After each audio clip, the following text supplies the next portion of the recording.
할렐루야, 복된 하루가 되었습니다. 오늘도 신실한 마음으로 하나님의 말씀과 함께 하루를 살아가는 여러분들에게 크신 하나님의 놀라운 은총이 하루 종일 함께 하시기를 바랍니다. 저는 서울 광진구 자양동에 있는 오늘의 교회를 섬기는 목사 백상욱입니다. 세상에는 두 가지 큰 권세가 있는데 이 두 큰 권세가 종종 충돌을 합니다. 하나는 사단의 권세, 그리고 사단의 권세에 다스려지는 사탄의 나라이고, 또 하나는 성령의 권세와 그로 인해 다스려지는 하나님의 나라입니다. 오늘 본문에는 이 두 권세가 정면 충돌하는 장면이 실려 있는데요. 이것을 통해 하나님께서 우리에게 무엇을 말씀하시고자 하실까요? 오늘 주신 하나님의 말씀은 마태복음 12장 22절부터 37절까지의 말씀입니다. 먼저 본문의 말씀을 들어보도록 할까요? 마태복음 12장 22절에서 37절 말씀입니다. 그때에 귀신 들려 눈 멀고 말 못하는 사람을 데리고 왔거늘 예수께서 고쳐주심에 그 말 못하는 사람이 말하며 보게 된지라. 무리가 다 놀라 이르되 이는 다윗의 자손이 아니냐 하니, 바리새인들은 듣고 이르되 이가 귀신의 왕 바알세불을 힘입지 않고는 귀신을 쫓아내지 못하느니라 하거늘, 예수께서 그들의 생각을 아시고 이르시되 스스로 분쟁하는 나라마다 황폐하여질 것이요 스스로 분쟁하는 동네나 집마다 서지 못하리라.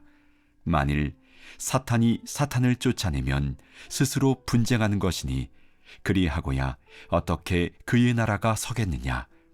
또 내가 바알세불을 힘입어 귀신을 쫓아내면 너희의 아들들은 누구를 힘입어 쫓아내느냐. 그러므로 그들이 너희의 재판관이 되리라. 그러나 내가 하나님의 성령을 힘입어 귀신을 쫓아내는 것이면 하나님의 나라가 이미 너희에게 임하였느니라. 사람이 먼저 강한 자를 결박하지 않고서야 어떻게 그 강한 자의 집에 들어가 그 세간을 강탈하겠느냐. 결박한 후에야 그 집을 강탈하리라. 나와 함께 아니하는 자는 나를 반대하는 자요 나와 함께 모으지 아니하는 자는 해치는 자니라. 그러므로 내가 너희에게 이르노니 사람에 대한 모든 죄와 모독은 사하심을 얻되 성령을 모독하는 것은 사하심을 얻지 못하겠고, 또 누구든지 말로 인자를 거역하면 사하심을 얻되 누구든지 말로 성령을 거역하면 이 세상과 오는 세상에서도 사하심을 얻지 못하리라. 나무도 좋고 열매도 좋다 하든지 나무도 좋지 않고 열매도 좋지 않다 하든지 하라. 그 열매로 나무를 아느니라. 독사의 자식들아, 너희는 악하니 어떻게 선한 말을 할 수 있느냐. 이는 마음에 가득한 것을 입으로 말함이라. 선한 사람은 그 쌓은 선에서 선한 것을 내고 악한 사람은 그 쌓은 악에서 악한 것을 내느니라. 내가 너희에게 이르노니 사람이 무슨 무익한 말을 하든지 심판날에 이에 대하여 신문을 받으리니 네 말로 의롭다함을 받고 네 말로 정죄함을 받으리라. 오늘 본문에서 예수님께서는 귀신 들려서 보지 못하고 듣지 못하고 말도 못하는 사람을 고쳐주신 장면이 실려 있습니다. 22절 본문이 그것인데요. 그때 귀신 들려 눈 멀고 말 못하는 사람을 데리고 왔거늘 예수께서 고쳐주심에 그 말 못하는 사람이 말하며 보게 된지라. 성도 여러분, 마귀가 하는 일은 바로 이런 일입니다. 마땅히 보아야 할 것을 보지 못하게 만드는 일이고, 마땅히 들어야 할 것을 듣지 못하게 말하고, 마땅히 입을 열어 말해야 할 것을 말 못하게 하는 것입니다. 이것은 다만 육체적인 것뿐만 아니라 영적인 세계에서도 그렇고 하나님의 진리에 관련된 것도 마찬가지입니다. 보아야 할 것을 보지 못하고 들어야 할 것을 듣지 못하며 들어도 알지 못하고 보아도 깨닫지 못하게 만드는 것이 마귀의 작용인 것이죠. 이처럼 마귀는 우리의 인격을 파괴하여서 자신의 뜻대로 우리를 조종하고자 하는 것입니다. 반면에 예수 그리스도로 말미암아 성령님께서 역사하면 보아야 할 것을 보게 만들어주고 마땅히 들어야 할 것을 듣게 만들어주며 해야 할 말을 할 수 있게 만들어 주시는 것입니다. 그러므로 성령이 역사하면 우리 인격이 회복이 되는 것입니다. 억압됐던 것과 눌렸던 것들이 해방이 되어서 진정한 자유를 누리게 되고 참다운 자신의 모습으로 회복되게 되는 것이죠. 사람들이 이렇게 억압되고 눌렸던 사람이 놀라운 회복을 이루는 것을 보게 되자 이 일에 관여하고 이 일을 행하시는 분이 다윗의 자손, 다시 말하면 메시아요 그리스도가 아닐까라고 생각하게 된 것입니다. 그리스도가 오시면 우리에게 참다운 자유를 주실 것을 알고 있었기 때문에 그랬겠죠. 오늘 본문 23절이 그것입니다. 무리가 다 놀라 이르되 이는 다윗의 자손이 아니냐 하니. 사랑하는 성도 여러분, 우리가 하나님의 은혜를 경험하고 기적을 체험하고 성령님의 터치를 체험하게 되는 것은 우리로 하여금 하나님을 발견하게 하려는 것이 목적이라는 사실을 잊으면 안 됩니다. 기도응답도 그런 것이고 우리의 삶에 경험하는 수많은 하나님의 손길이 모두가 다 궁극적으로 하나님을 알아차리고 우리를 도우시는 예수 그리스도께로 우리가 나아가게 하기 위하여 주님 우리의 삶에 그렇게 간섭하시는 것이죠. 반면에 어떤 사람들, 마음이 완악하고 강팍한 사람은 자신의 삶에 혹은 주변 사람들에게 관여하고 계시는 하나님의 놀라운 은총과 능력을 볼 때 이것을 하나님에게로 돌리지 않고 그리스도께로 돌리지 않고 다른 수많은 원인과 이유로 그것을 변명하거나 돌이키려 하거나 사실을 호도하려 하는 그런 경향을 갖게 됩니다. 예컨대 이것은 우연히 벌어진 일이지, 어떻게 하다 보니까 그렇게 됐지, 혹은 이러저런 것이 작용해서 심리적으로 이렇게 된 거야 하면서 우연이나 또는 심리적 현상이나 혹은 다른 수많은 이유를 대면서 하나님께서 하신 하나님의 영광을 가리는 일을 하는 것입니다. 오늘 본문에 있는 바리새인들이 그런 사람들입니다. 24절에 이렇게 말합니다. 바리새인들은 듣고 이르되 이가 귀신의 왕 바알세불을 힘입지 않고서는 귀신을 쫓아내지 못하느니라 하거늘. 터무니없는 것을 이야기하지 않습니까? 예수님께서도 이것을 보면서 어떻게 사단 스스로를 방해하고 회방하겠느냐 하면서 터무니없는 이야기를 일침을 놓아 주셨습니다. 이처럼 우리는 하나님을 무시하고 하나님을 우리의 삶 속에 배제하고 거역하면 온갖 터무니없는 많은 이유와 변명을 늘어놓으면서 하나님께로 돌이키려 하지 않게 되는 것입니다. 사랑하는 형제자매 여러분, 하나님에 대한 인식이야말로 우리의 삶을 바르게 볼 수 있는 올바른 인식의 출발이 됩니다. 하나님을 알지 아니하고는 나와 세상을 올바르게 알 수가 없습니다. 하나님을 배제한 상태로 우리 뒤에는 어둠의 세력인 사단의 세력이 주장하고 있고 관여하고 있다는 사실을 알아야 합니다. 하나님의 나라와 사단의 나라는 병행할 수가 없습니다. 하나님의 나라가 임하는 곳에 마귀는 물러가게 되어 있고 하나님의 통치가 임하는 곳에 어둠의 세력은 자취를 잃게 될 것입니다. 28절 이렇게 말씀하시는데요. 그러나 내가 하나님의 성령을 힘입어 귀신을 쫓아내는 것이면 하나님의 나라가 이미 너희에게 임하였느니라. 하나님의 은혜를 사모하십시오. 성령 임재를 사모하십시오. 그러면 마귀의 결박과 사슬과 속임이 떠나가게 되고 여러분의 마음과 가정엔 참다운 자유와 평안이 임하게 될 것입니다.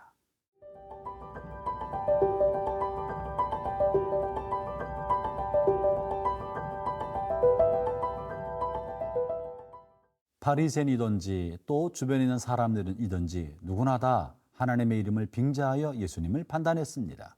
또는 율법을 빙자하여 예수님의 행위를 판단하고 예수님과 논쟁을 벌이기도 하지 않았습니까? 그러면 우리는 그 사람이 진짜 어떤 사람인지를 어떻게 할 수 있을까요? 그 사람이 하는 말이 정말 하나님께서 주시는 말인지 사단에 의하여 농락당해서 하는 말인지 어떻게 할 수 있을까요? 예수님 오늘 본문 33절에서 이런 지침을 주고 계십니다. 나무도 좋고 열매도 좋다고 하든지 나무도 좋지 않고 열매도 좋지 않다고 하든지 알아. 그 열매로 나무를 아느니라. 성도 여러분, 나무에서 열매가 나오는 것입니다. 그래서 그 열매를 보면 이 나무가 어떤 나무인지를 알 수 있다는 것이죠. 나무의 그저 모습만 보아가지고는 줄기나 잎 사이가 비슷비슷해서 어떤 나무인지 분간하지 못하지만 열매를 보면 이 나무가 배나무인지 사과나무인지 감나무인지 알 수 있다는 것입니다. 그러면 우리의 삶의 열매는 무엇이겠습니까? 열매는 그의 말이요 그의 행동인 것입니다. 그의 말과 그의 행동을 보면 그가 어떤 인격의 사람인지, 그가 어떤 신앙의 소유자인 줄을 알 수 있게 되는 것입니다. 사랑하는 성도 여러분, 우리의 신앙생활의 목적은 좋은 열매를 맺는 것입니다. 어떤 열매를 맺는 것이 목적입니까? 이 열매의 목적은 그리스도의 성품과 인격을 닮아가는 것입니다. 그리스도의 인격의 장성한 분량에 이르는 것이 우리가 이 땅에 살아가는 동안의 신앙생활과 우리의 삶의 목표가 되어야 하는 것입니다. 그러면 그리스도의 인격과 성품은 무엇입니까? 그것은 성령님의 인격이요 성령님의 열매입니다. 갈라디아서에서는 이 성령의 열매에 관하여 성령의 인격으로 이야기하는데 사랑과 희락과 화평과 오래 참음과 자비와 양성과 충성과 온유와 절제, 이 모든 것은 인격의 열매입니다.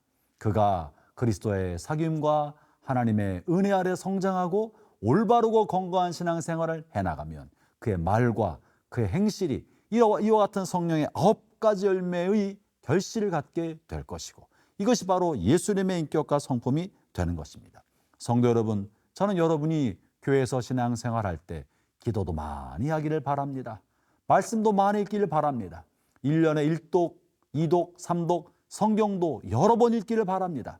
아침마다 생명의 삶으로 늘 큐티를 잃지 않기를 바랍니다. 그러나 이 모든 것은 다만 그 행위 자체가 목적이 아니라 성경을 읽고 말씀을 묵상하고 기도 생활하고 신앙 생활하는 모든 걸 통하여 그리스도의 인격 열매를 맺히는 방향으로 가야 합니다. 열심히 기도하고 성경을 많이 읽으나 그리스도 인격의 열매를 맺히지 못하고 이기심과 욕심과 정욕을 따라 살아간다면 그 사람의 신앙의 행위는 도대체 무엇이며 그의 삶의 결과물은 무엇이란 말입니까? 성도 여러분, 여러분의 큐티 생활 속에 그리스도의 인격을 향한 열매가 숙성되도록 하기를 바랍니다. 여러분의 기도 생활과 봉사와 모든 헌신 속에 마침내 그리스도를 향한 인격 열매를 맺혀가게 되기를 바랍니다. 그러면 우리는 어떻게 해야 그리스도의 인격 열매가 우리 안에 성장하도록 할 수 있을까요? 34절, 35절에서 주님이 그런 힌트를 말씀해 주시는데요. 독사의 자식들아, 너희는 악하니 어떻게 선한 말을 할 수 있느냐? 이는 마음에 가득한 것을 입으로 말함이라. 선한 사람은 그 쌓은 선에서 선한 것을 내고 악한 사람은 그 쌓은 악에서 악한 것을 내느니라. 힌트가 뭡니까? 마음에 쌓여 있는 것이 입술과 행동으로 나타난다는 거예요. 입술과 행동을 통제하는 것이 목적이 아니고 마음에 무엇을 쌓느냐가 목적입니다. 마음에 쌓여 있으면 저절로 선이 흘러나옵니다. 마음에 다른 사람을 향한 연민과 동정, 사랑과 배려와 자비로운 생각이 마음에 많이 쌓여 있으면 여러분의 입술로는 타인을 향한 배려와 존중의 말이 흘러나올 것이고, 다른 사람을 어떻게 도울지 생각하며 고민하며 그런 행동을 하게 될 것입니다. 그러나 입으로 사람들 앞에서는 경건한 척하지만 마음속에는 이기심과 욕심과 자기중심성이 가득하다면 여러분이 잠깐 정신을 차리지 못할 때 부지불식간에 입술로 원망과 불평, 타인을 향한 비난과 험담이 튀어나오고 여러분 행동이 사람들이 없는 곳에서 여러분의 행동은 온갖 이기심과 탐욕스러운 행동이 드러나게 될 것입니다. 그러므로 마음속에 언제든지 선한 것을 쌓으십시오. 다른 사람을 향한 연민, 사랑, 긍휼과 관대한 마음, 그리고 다른 사람 어떻게 섬길까 하는 진정성 있는 마음의 생각을 오랫동안 잘 쌓아놓는다면 여러분의 말과 행실은 그리스도의 인격과 성품을 닮아가게 될 것입니다. 하나님의 은혜가 오늘도 여러분과 함께 하시기를 바랍니다.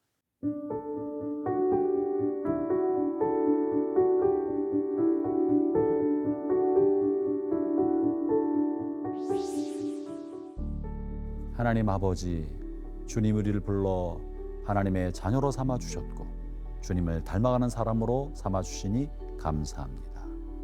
아침마다 말씀 읽고 묵상할 때마다 주님의 마음이 우리 마음속에 임하게 하여 주옵소서. 주의 말씀을 읽을 때마다 주님의 뜻이 우리 마음에 새겨지게 하여 주옵소서. 그래서 우리가 말하는 것이나 행동하는 모든 것이 예수님을 닮아갈 수 있게 해 주옵소서. 예수님 이름으로 기도합니다.